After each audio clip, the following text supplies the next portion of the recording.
Vamos seguir agora, meio-dia não, 1h19 pelo horário de Brasília, falando sobre agronegócio, gente, porque o Brasil deve consolidar a sua liderança mundial na cadeia da soja na safra de 2025 e 26. E segundo dados do professor Marcos Fava Neves, com base no USDA, a produção brasileira deve atingir 180 milhões de toneladas. E esse volume representa mais de 42% de toda a soja produzida no planeta. Nas exportações, o domínio nacional é ainda maior, com o Brasil sendo responsável por 60% dos embarques globais do grão.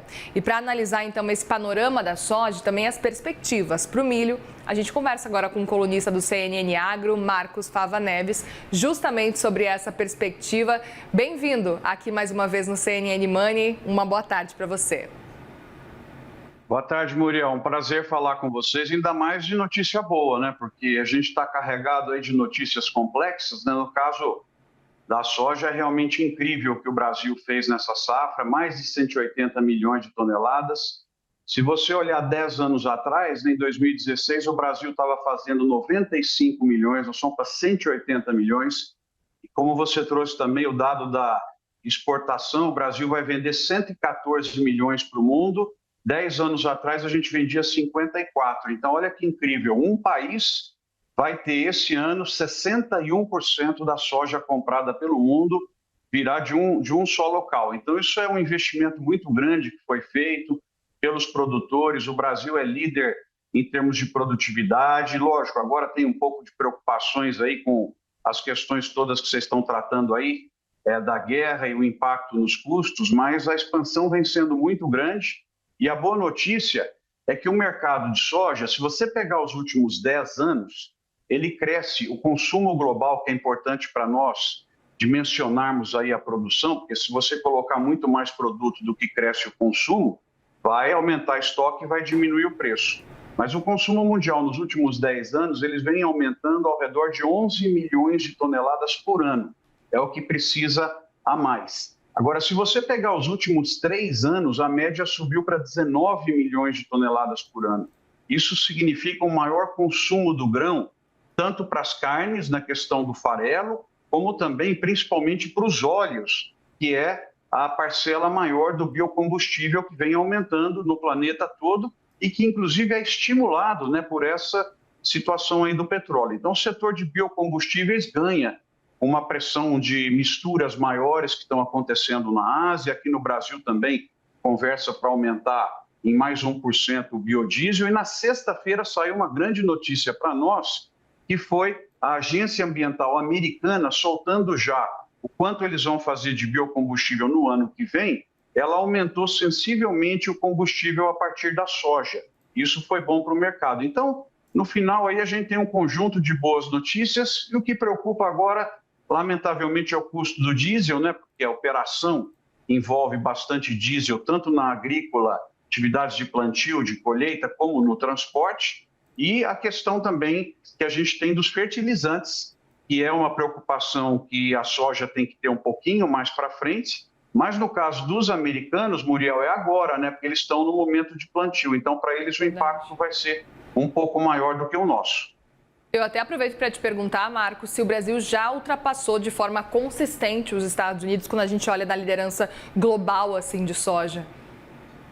Eles fazem agora ao redor de 115 a 120 milhões de toneladas e nós estamos com 180. O Brasil vem aumentando em média 1,5 milhão a 2 milhões de novos hectares por ano. Esses hectares estão vindo das pastagens, né? Porque a soja não é de segunda safra, ela é plantada de setembro até mais ou menos aí janeiro, fevereiro, quando você tem, às vezes atrasa um pouco a colheita por causa do clima, mas nós já passamos de longe aí os americanos e quem cresce no mundo é o Brasil. Se você pegar aí os últimos 10 anos, você vai ver que a produção americana está estagnada ali ao redor de 110, 115 milhões, a Argentina 50 e o Brasil pulou de 95 para 180. Então, relacionando aquele outro ponto que eu comentei contigo, no nosso plano de médio e longo prazo aí para a soja, é pegar praticamente quase todo o crescimento da demanda mundial. Só o Brasil que tem condições de competitividade para estar fazendo isso, mesmo com todas as dificuldades de endividamento. Agora, nós temos outra dificuldade também de valorização do real, né, que a soja é muito exportada.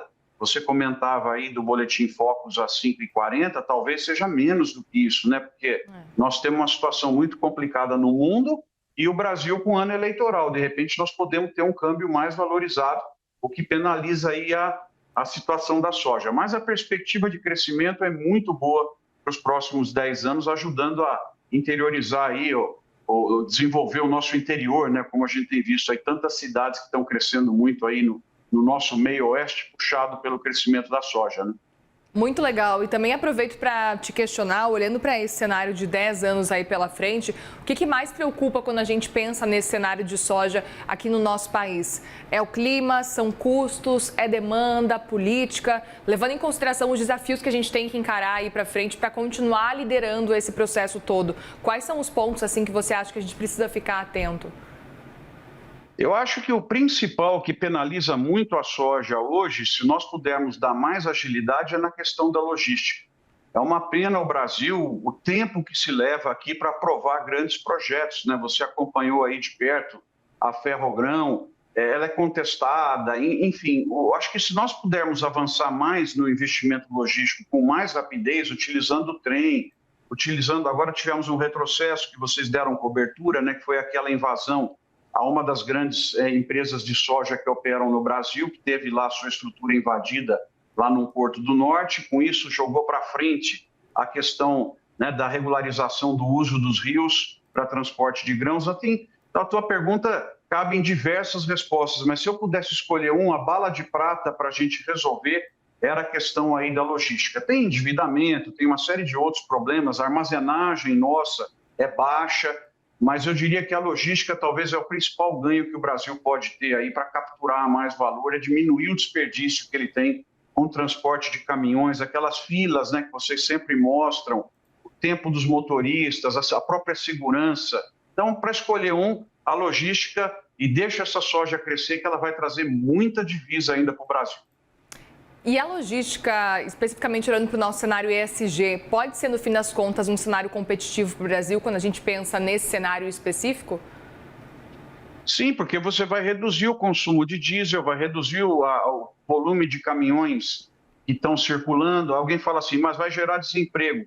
É um ponto que temos que discutir hoje. Está cada vez mais difícil você olhar, os motoristas estão envelhecendo, né, e muita gente jovem não está querendo trabalhar com isso. Então, o Brasil precisa olhar essas questões estruturais e tudo que você puder melhorar na soja, na própria lavoura, que você citou aí os conceitos de sustentabilidade, no transporte dela, para ela gastar menos energia. Então, hoje, você tem uma infinidade de produtos biológicos, você tem tecnologia que permite você gerir a soja por metro quadrado e não mais por hectare, imagens aéreas, os drones aplicando o produto só onde precisa, fertilizante sendo usado com parcimônia também, jogando mais aonde está precisando mais, e agora vai precisar fazer muito isso por causa do custo mais elevado, eles vão ter que fazer um jogo de cintura aí para colocar o necessário.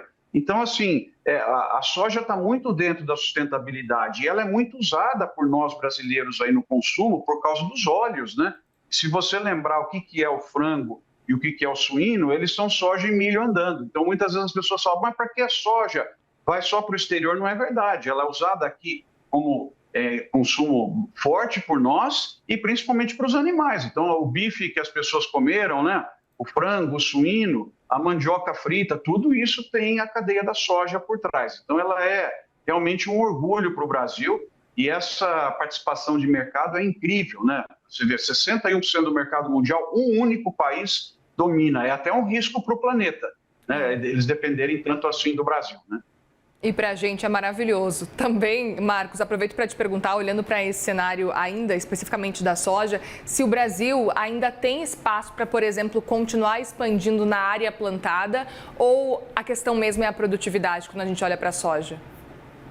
A produtividade é possível subir, apesar que a gente já é Champions League, vamos dizer assim, nós já somos, né, o líder mundial, mas sempre tem tecnologia que você possa estar aplicando para subir um pouco, mas o principal mesmo é a expansão horizontal, expansão de áreas, né? A vertical, então, que seria mais produtividade, é possível, e a horizontal, o Brasil tem uma condição incrível no planeta, que é um volume gigante de pastagem, 160, 165 milhões de hectares, que o pasto pode ser cedido para os grãos, que é o que está acontecendo. Então, esse crescimento da soja, se você observar, é com desmatamento quase nulo, porque boa parte da produção nova foi em cima de área de pasto que foi reconvertida para a produção de grãos. E aí nós estamos falando de um investimento de 12, 15 mil reais por hectare. Você imagina a movimentação financeira que isso traz para as empresas de insumos, para os mercados das cidades aonde está crescendo. Então, o crescimento do Brasil é esse. Eu acho que é muito importante deixar claro, principalmente para a comunidade internacional, que o crescimento se dará provavelmente 1,5 milhão, 2 milhões de novos hectares por ano, porque nós não podemos também passar o crescimento da demanda em cima de área de pastagem que tem aptidão para o grão. E o Brasil tem pelo menos uns 40 milhões de hectares desse total de pastos que podem ser trazidos para a agricultura. Então, crescimento dentro do que se espera em termos de sustentabilidade. Muito bem, colunista aqui do CNN Agro, Marcos Fava Neves, obrigada mais uma vez pela conversa e até a próxima, viu? Boa semana por aí. Para todos vocês também, muito obrigado. Obrigada.